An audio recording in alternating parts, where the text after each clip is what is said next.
আচ্ছা, আপনাকে যদি বলি আজ থেকে ঠিক 40 বছর পর প্রত্যেকটা সন্তান তার পিতামাতার জন্য আত্মহত্যা করবে, আপনি কি বিশ্বাস করবেন? চলুন একটু ভালো করে বুঝিয়ে বলি। বর্তমান সময় দাঁড়িয়ে সোশ্যাল মিডিয়া বা সামাজিক যোগাযোগ মাধ্যম কিছু ছেলেমেয়েরা এতটা নোংরা করে ফেলছে যেটা আপনি কল্পনা করতে পারবেন না, যার ইফেক্ট পড়ছে বাচ্চাদের উপর, যার জন্য এদের ভবিষ্যৎ অত্যন্ত ভয়াবহ। বর্তমান সময়ে কিছু কাপেলেরা সোশ্যাল মিডিয়ায় এমন ভাবে ভিডিওস বানায়, যদি সোশ্যাল মিডিয়ায় কোনো রকমের গাইডলাইন্স না থাকতো তারা সম্পূর্ণ উলঙ্গ হয়ে ভিডিও বানাতে 1 সেকেন্ড সময় নিত না। রাশিয়ান বৌদি, যার ভিডিওর মূল উদ্দেশ্য ছেলেদেরকে তার প্রাইভেট পার্টস গুলো দেখিয়ে যৌন উত্তেজনা জাগানো। শ্রেয়া অভিরাজ, এদের বংশের কোনো এক ব্যক্তি হয়তো নিষিদ্ধ পল্লীতে কাজ করতো, না হলে এত নোংরা ইঙ্গিত দিয়ে কখনো কেউ ভিডিও বানাতে পারে? অপরাজিতা কি দুনিয়া, এ প্রত্যেকটা ভিডিওতে ব্যাঙের মতো লাফাবে এবং নির্লজ্জের মতো যেখানে খুশি সেখানে সবচাইতে লো কোয়ালিটির ড্যান্স করবে। বিজয়া দাস, যে প্রত্যেকটা পুরুষকে শেখাবে কি করে বইয়ের সঙ্গে নির্লজ্জ ভাবে ওপেনলি ঠোঁটে ঠোঁট রেখে কিস করা যায় আর কিভাবে পুরুষদের ঠান্ডা শরীর গরম করা যায়। বর্ণালী বিশ্বাস দুষ্টু, এরা যে কোনো পুজো আসলে এমন ভাবে ভিডিওস বানাবে মনে হবে এরাই সবাই ধার্মিক ব্যক্তি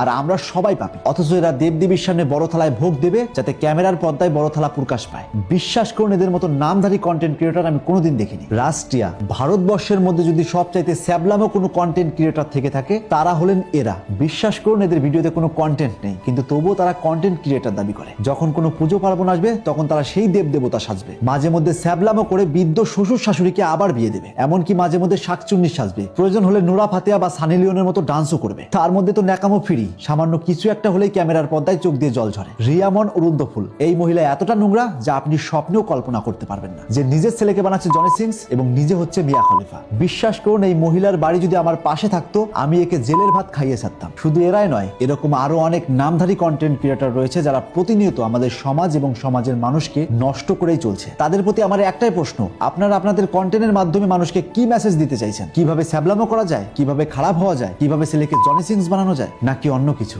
বর্তমান সমাজ নষ্ট হওয়ার পিছনে যদি 90% কারো হাত থেকে থাকে তারা হলেন এইসব কন্টেন্ট ক্রিয়েটার্স। এরা টাকার নিশায় এতটা অশ্লীল এবং নির্লজ্জ হয়ে উঠেছে যেটা মানুষের কল্পনার বাইরে। এরা প্রতিনিয়ত আমাদের সনাতন ধর্মটাকে অপব্যবহার করে পথে নামাচ্ছে। আর এদের স্বামীগুলো বইয়ের টাকা খেতে খেতে এতটা কাপুরুষ হয়ে উঠেছে যারা শুধুমাত্র টাকার জন্য নিজের বউকে এইসব অপকর্ম করাতে বিন্দু মাত্র ভাবছে না।